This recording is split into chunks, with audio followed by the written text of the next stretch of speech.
What's up, Neptune? It's Patrick from Neptune Systems. I'm here with Jez from Exodus Aquatics and Paul from AAC. These guys are here visiting us at our headquarters. They came in all the way from the UK, and we're going to talk a little bit today about the Neptune system and how these guys use it in their respective places to optimize, control, protect, and monitor. Well, I've got a few things that I wanted to talk about today. This sounds serious. Well, Let's hear it.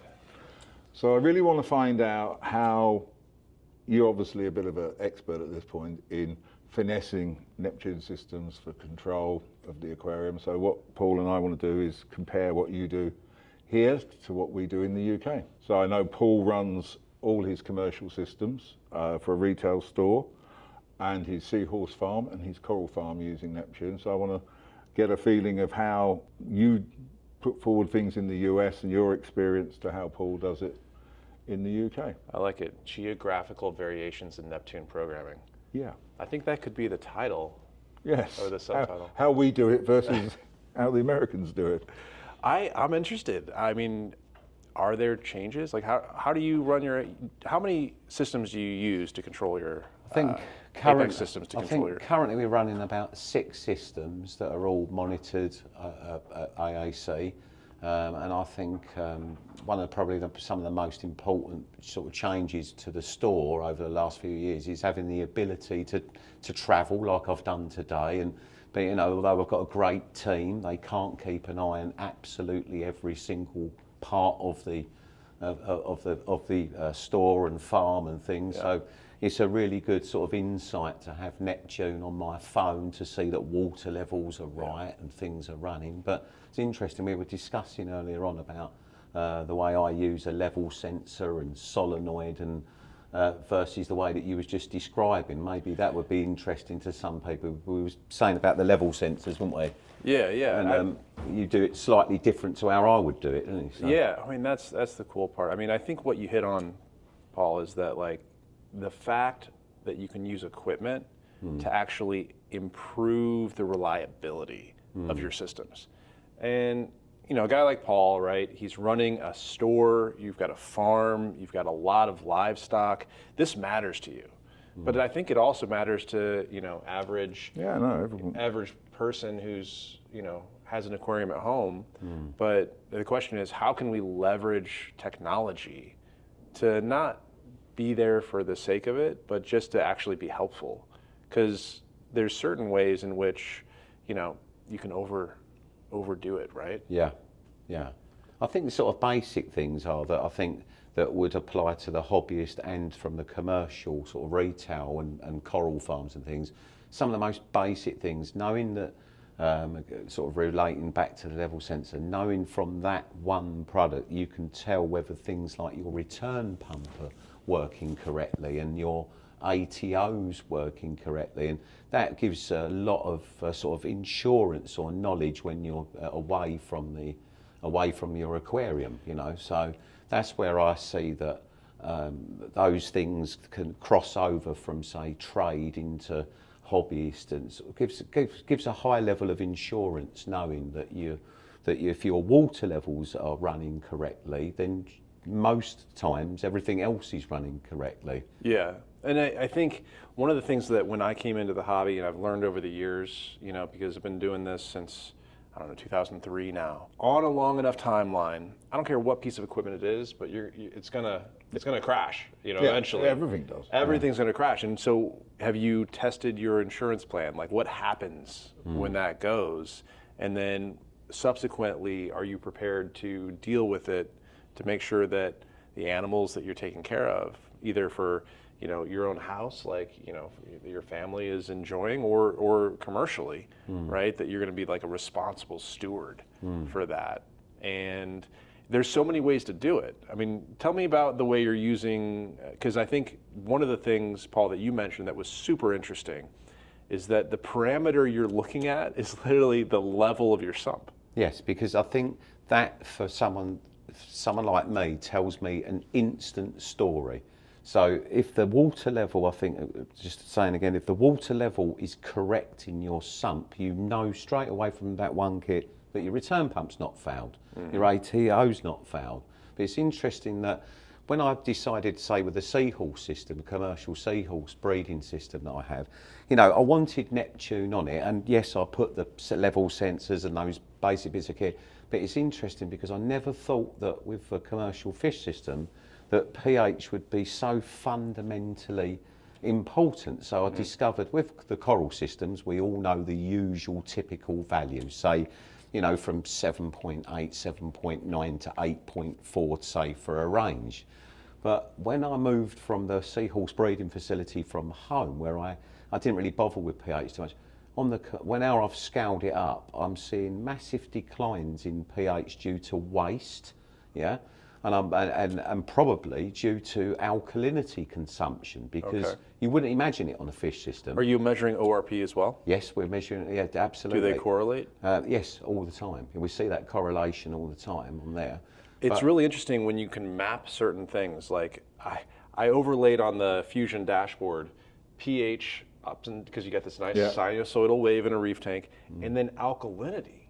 Yeah. And mapping that, because of the Trident can show it, and that they mirror each other, and that the alkalinity consumption and pH, obviously, you know, it's pH and alkalinity are related, but just to see that, and then, you know, can that information be used to help us make better decisions? Well, absolutely, because funny thing is that who would have thought that on the seahorse system that alkalinities now become important? So we'll probably be looking at installing a Trident, and soon I believe that will actually be dosing that system, because the juvenile horses, as they grow at such a fast rate, they actually grow faster than corals, obviously, and because they're around sort of 70-80% skeletal matter, they're consuming alkalinity as more than the coral farms consume it. Oh my gosh. So it started with pH. So just like the level sensor tells And me the calcium story. levels, is that? Absolutely, that's something I need to start monitoring. So whereas, like I said again, it was one piece of kit, the level sensor tells me the story about the return pump and the operation.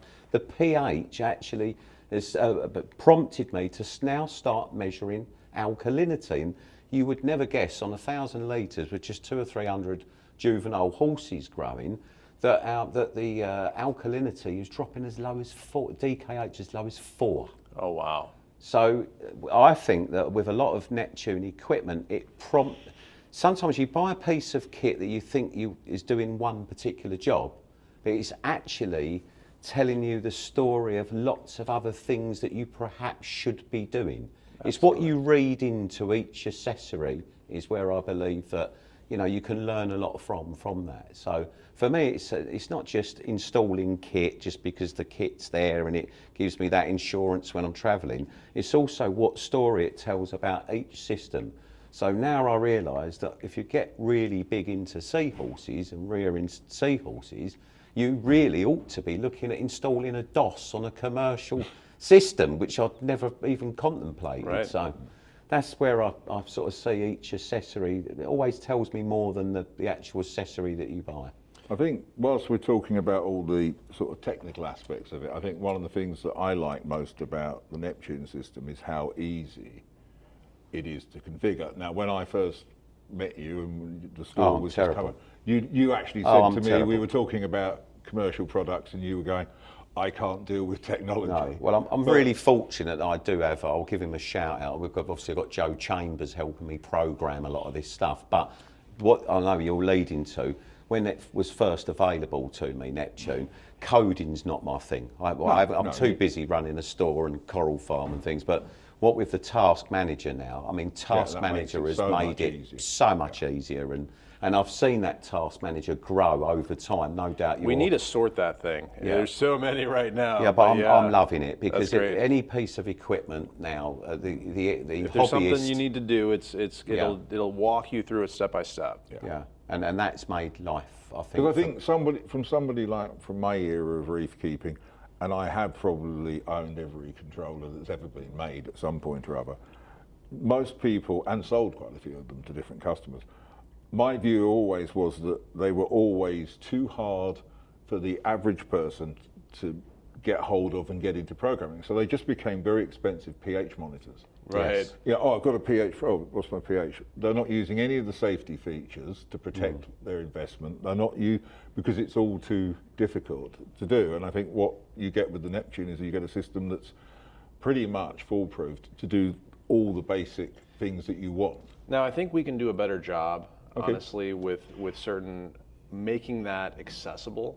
And that's some of the things that we're working on is how can we actually take where we're at today with Neptune and take us into the next level of being able to have ease of setup, to be able to have devices do what you want them to do without having to think too much about it. So, you know, we're working on that, but one of the intersections I think that is really clear here is that we have a lot of knowledge as experienced aquarists, Yeah. right? Paul, you have an immense amount of background that gives you that context that lets you know that when you're looking at your dashboard and you're seeing that sump level and what does that mean, and you're making connections about your return pump, you're making connections when you're seeing pH drops, but that all lives in your head, right? So how do we take this kind of knowledge and put it into our software? True. I've not really thought of it like that way. And when you're just starting out as an aquarist, or if you're an experienced aquarist, right? There's this gap of knowledge of, oh, I'd love to start an aquarium, and then like the depths of like, okay, well now I need to figure out chemistry, I need to figure out biology, I need to figure out equipment, I need to program my Apex, like all these different things that have to happen before, you know, you feel like you got a handle on it, and then actually making all the things in your aquarium. So like a prompt almost. So whereas I just said something about pH and the decline in pH, maybe that correlating then to the carbonate hardness decline and things like that. Yeah, well, and you know, we're living in an interesting time where the playing field for a lot of this information is getting leveled, and how can we make that contextual information available to our customers kind of in situ, so that rather than having to log in and see, okay, now here's all where the levels are, but to do some of that heavy lifting for somebody who could be even starting out. Yes. I think that could leverage into some really interesting results, right? I don't know that a lot of people know, but if you set up power monitoring on your EB832, on your power strip, Yeah, right? we're doing that actually on the display tank in store, where we're monitoring. So I've dedicated, we have the EB632, Yes. of course, in the because we can't fit all the sockets on the, because of our big fat sockets in the UK. Yeah. But, you know, for that, in one situation, on the display aquarium,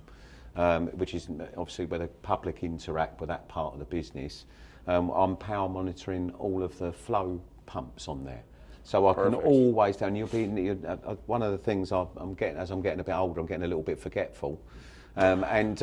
What happened, you know, if I do a water change, if I'm doing some coral gardening and what have you, if I don't plug that pump back in, of course I'm getting an alert to tell me I've not pumped that pump back in. And even if I've gone home for the day and I've forgotten, that it's not going to, that the animals are necessarily going to suffer that moment. Well, it depends on your setup, but it depends on your setup. Of course, obviously on a smaller hobbyist system, that could be critical, but on a larger display like I've got, it's not as so essential, but it does at least give me my task manager, what I've got to do when I walk through the business in the morning. Oh, I must put that pump back on. You know, it's a reminder.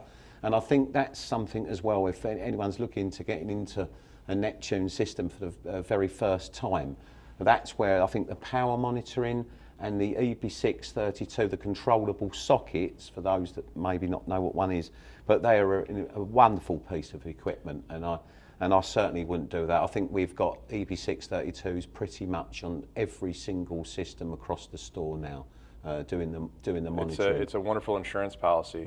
And one of the techniques I use when I'm doing maintenance on my aquariums at home, I'll actually use the virtual outlets. And I think this is a really unfortunately named feature in Fusion, because it's such a flexible way to do many different things, but it's also kind of intimidating. What is a virtual outlet? Yes, Joe's done that for me. He's put some virtual outlets in, and I'll be honest, you know, I don't fully understand either, so it's probably worth explaining that. I mean, the way that I would describe a virtual outlet is a very convenient way to group things. So as an example, I would use a virtual outlet. I'm going to name that thing water change. I'm going to keep it off most of the time. And then when I'm doing a water change, or maybe photo mode, I'm going to turn it on. And then in all of the different devices, instead of unplugging something, all those pumps that are plugged into your EB6s. Ah, he's done this on my protein I'm going to turn skimmer. them off, and yeah. then so actually, and when I have it in water change mode, I have it's set up so that the system gives me a little chirp every 30 seconds. So it reminds me, okay, you're in like this status mode that you should probably take it out of that status mode, and then if it stays in that mode for over an hour, then I have full on alarm, right? Yeah. So then it's like, you know, like come, and my wife usually texts me when I'm at work, like it's the basement alarm's on again, and I'm like, okay, all right, so I can go and figure out I what's think wrong. everybody's had that as reef keepers, where you know, with a family life and whatever going on, it's like I remember a situation where my old farm system was in the back room of my house where I lived, and I'm up there doing maintenance, and it's like, can I pick my daughter up from dancing or whatever it was, and then you come back, and then you get into the rest of the day, and you think, oh damn, it's all been switched off for 4 hours or 5 hours, or one night I even went to bed, and it's like, so we're fitting reef keeping and your hobby into a normal sort of human life rather than where we're all doing it full time. Yeah, this stuff is an absolute. We're all really busy now. I think that's the thing. That's I don't meet too many people that with a reef aquarium of any size, whatever, that we're all busy. So I think that gives you some level. It's like an insurance policy. We're quite happy about insuring our car or insuring our house and what have you. And with today's value of the animals, and I don't just mean from a financial point of view, of course from an emotional point of view, we don't want to come home and find our animals are dead under any circumstances. So I do think that's probably one of the biggest selling factors for me as a retailer as well, is that it gives a level of insurance with our investment, which is our reef aquariums. I think that's a... And I think some people look at the cost basis on these things and go, oh, well, it's a piece of equipment. But even when even a moderate-sized home aquarium, not this week, not next week, but by the time you've spent a couple of years growing corals, the value of the livestock you've got in there, just financially, whether the motive, obviously there's an emotional value. You think 3 torch corals, Jez, is probably about the same price as a Neptune Pro if they were colony size. That's something really worth thinking. You think a nano reef actually almost today's nano reef would warrant a Neptune system. Yeah, really, definitely. So no, it's a good way to do that. So, and I mean, I know how much easier, it's made our lives with tanks in the office and things like that we just never had before. I think it's interesting trying to find a happy medium between complexity and simplicity, because I find that the simpler methods of reef keeping, from my experience, and I tend to look at like very successful people at keeping reefs, but not somebody who's an overnight success, somebody who's, and by overnight I mean like a few years, right? But who, in my breadth of experience, has been successful keeping reefs for 10, 15, 20 years. I'm interested in what are those people doing, because they have a long-term key to success, and they've also figured out how to avoid or bounce back from problems. And it generally comes back to keeping it pretty simple. Absolutely. And in using quality equipment, and then, by that simplicity and not, I mean, you can certainly, and I've seen, Apex dashboards out there. Mine's pretty complicated, but like, and some people have all of these automations, all of these things that are all connected, and then if some little portion of that were to kind of fall apart, that could be problematic and a little bit harder to troubleshoot. But if you keep it simple, and my kind of technique is I've set my dose up to do an automatic water change on my tanks. Actually on the Seahorse thing. And I have I think once you get that set up and it's just this consistent environment for your animals, they really just start to thrive if you're not messing with the parameters too much, if you're not trying to micro tweak everything. They get comfortable in their environment, and they can get comfortable in a lot of different ranges of alkalinity or range of pH or calcium or whatever it happens to be, but keeping it stable, I think, is just so important. Yeah, I think sometimes in the store when I've interacted with customers, when first come across the idea of a reef tank, they've overcome the complexities of setting up even a basic reef tank, and they're on that path. Sometimes when they look at equipment like the Neptune thing, they'll think they're making it more complicated, but the reality is they're not. They're actually simplifying it by having the information presented to them so that they'll look for that. Right. If something alerts them on an alert, then they're, the water level's dropped, or this is wrong, or the pH is low, it will pose them questions. So in actual fact, I think it's almost like a teaching tool as well. It will teach people as well as they're growing into it. So that's where I think the Apex Junior is a great starting point as such, and it's not long before they're buying the extra modules and then wishing they had the Pro. Getting people to actually start showing more interest in safeguarding their animals, I think it's a good message to send out to people that are new in the hobby. This isn't more complexity, this is about making it easier for them not to have really any potential disasters, I think. Yeah, absolutely. And I think, finding that balance. I was just down at Worldwide Corals and we installed an Apex system on the Pentagon tank. Okay. And Josh down there is pretty much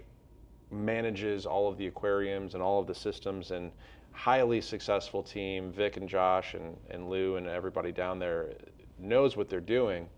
And once we got a full system up and running on that, I think it was a little bit eye-opening, because these guys, well, they have a staff, right? Yeah. They can run manual tests. They do on every system every day. And by putting the Trident onto the system and then matching, and they're getting comfortable with the results, and they're seeing the accuracy and the precision over time. But for them, it's really a notification system, and being able to have that control remotely and at all times, and creating some convenience for them, I think that they've really decided that this is a helpful thing.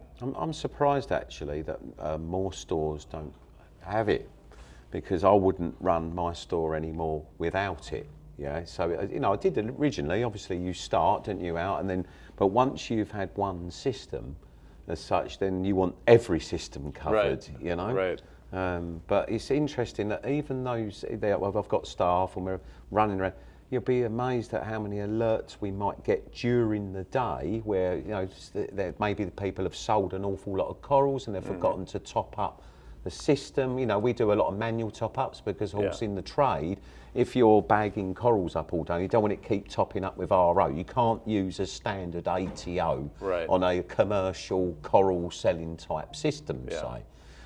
So at times I might be at home or out with the wife and shopping or something, and then I'll get an alert on the phone that says, the levels dropped on this particular sump, and then I'll call the shop and say, you need to top up now. But also it does tell me that we've done a lot of sales. Which is great news. So it's sort of a double-edged sword. Right. 1 minute I'm going to hit Armageddon, and the next minute I know I must have sold a lot of corals today. So it's a very, very. I'm really surprised actually. As I said, I've come across retailers that haven't really embraced it yet, but I really would recommend that they do. Are you a refractometer guy, or? I still have conductivity probes around, and I know there's been people often say about, I don't find mine very accurate. What I actually have got, I think, across the store around about 6 conductivity probes that all tell the truth.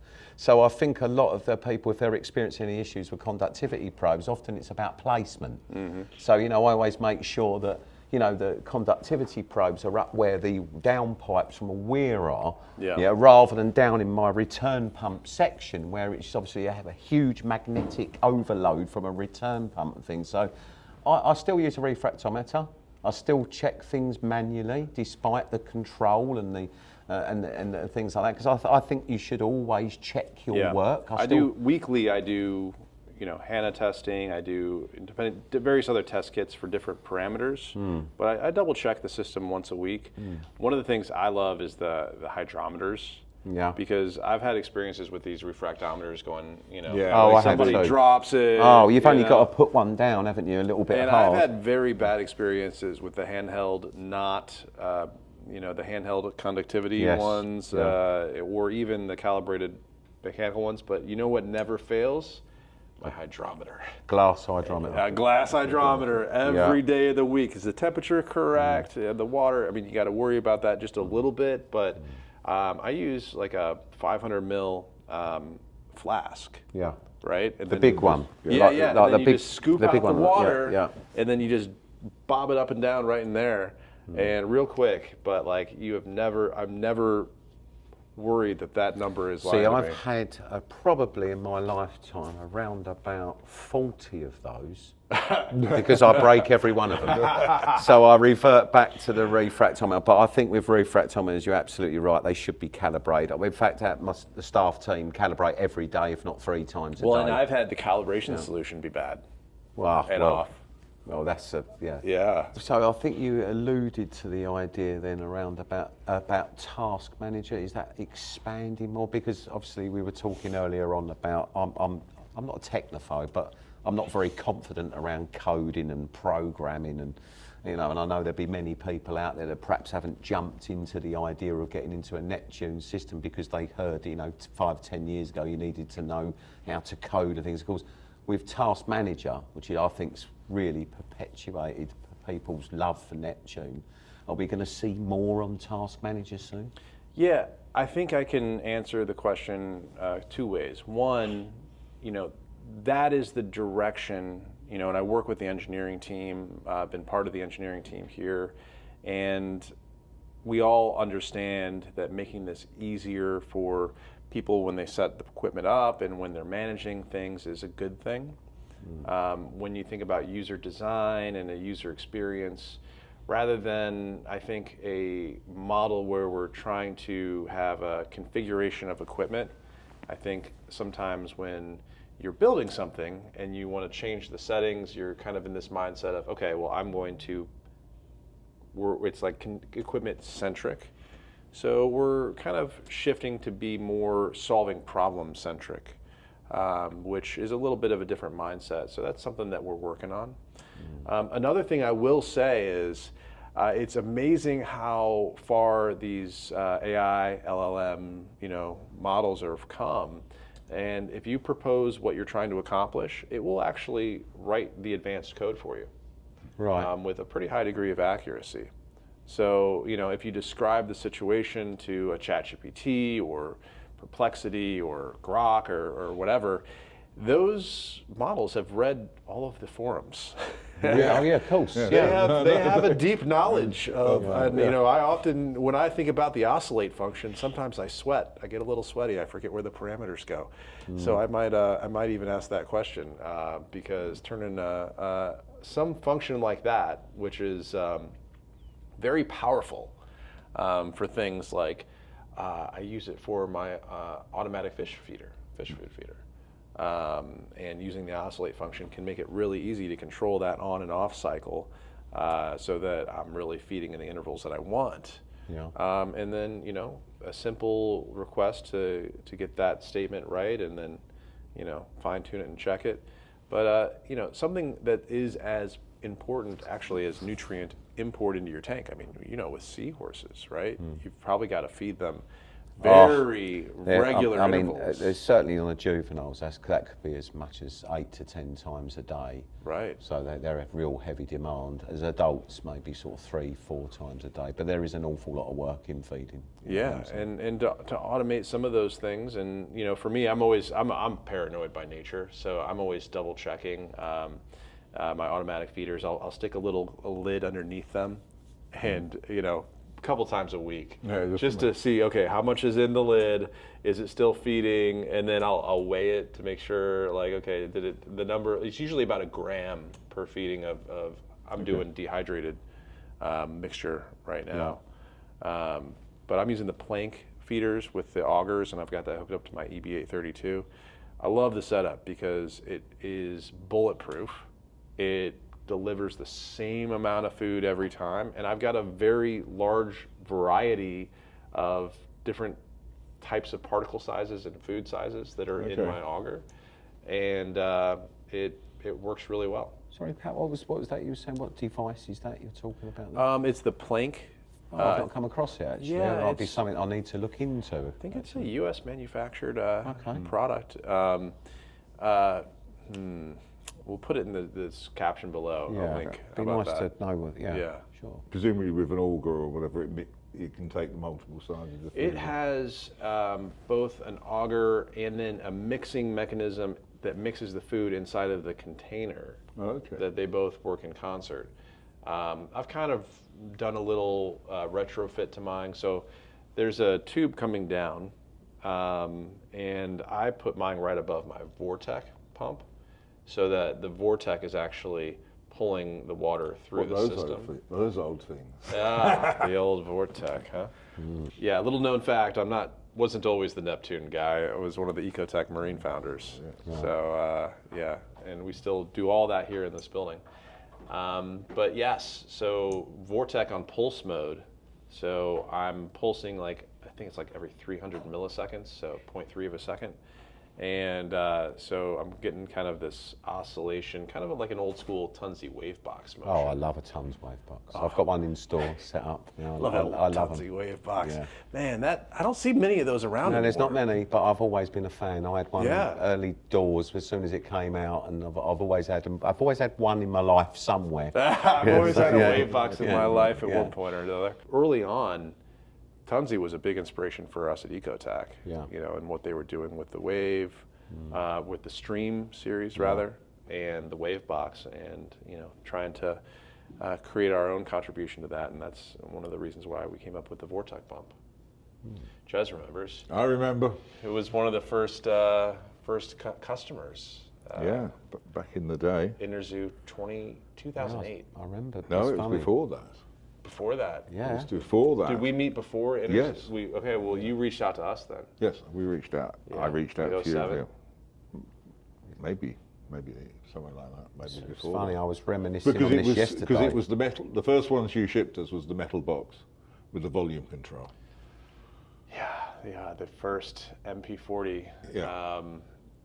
That Had was no wave not the mode. wireless wave driver. That No, was no. This was just metal. That was a the pressed metal box box. with a volume control. Yep. on it. Yep. To turn it up or turn it down. He's a guitar player. Volume control. Did it go to 11? No.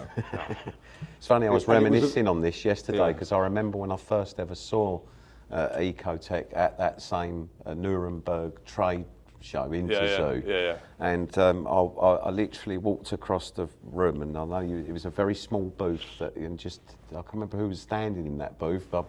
Was it you? I was you? one of them, yeah. Right, and I walked past with my boss at the time, and I went, "Hey, look at this. Look at this," and he went, "Oh, that'll never take off." Who was So, your boss? I can't say. Oh, because I remember very specifically, I guess I don't know if I can say, it was a German company. Oh no, he wasn't German. Okay, that came by, and they're like, the big wig CEOs are like, that'll never catch on. Yeah, yeah. Yes, Yeah. It's I funny. remember that. I was there for that. There's nothing like a good, you can't do that. That'll really get Absolutely, those to really, entrepreneurs really motivate you. Yeah, really motivated. yeah. Yeah. Well, thanks a lot for No, coming out, it's guys. This has been a lot of fun.